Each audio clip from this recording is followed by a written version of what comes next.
Eric to talk more about this. And Charlie, I wanted to start off with this piece of video that we've been running all day today of Kamala Harris being asked on her Asia trip about Afghanistan, where she seems to laugh off the question from a reporter. Listen here.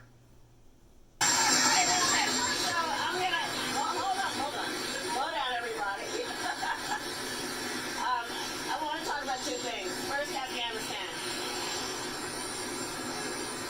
We couldn't have a higher priority right now.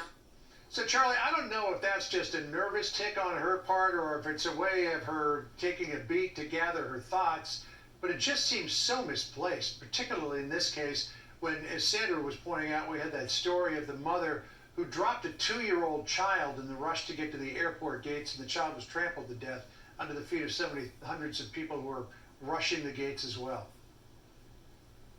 Well, precisely, John. I mean, I think that you're probably right that it is sort of an effort to sort of gather her thoughts. And after all, she was being asked specifically about Afghanistan when she shushed the reporter and said, hold on a second, and then begins to talk about Afghanistan and answer the question. But it really is, it does reveal a terrible sense of politics, a terrible sense of the seriousness of the situation that the country is concerned about right now in Afghanistan, and it really does sort of make you wonder. And of course, it doesn't help either that she's on her way to Vietnam right now. Yeah. Just as so many people are drawing the comparisons to the disaster we're seeing unfold in Kabul to what we saw happen in Saigon when we left there.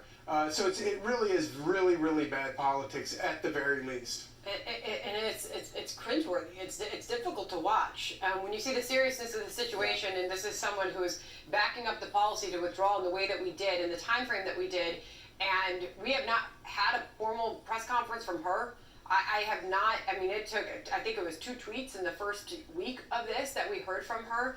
And she said back in 2019 she would ensure that all progress made over there would be retained, and that she would stand up for the women who have made so much progress in that country.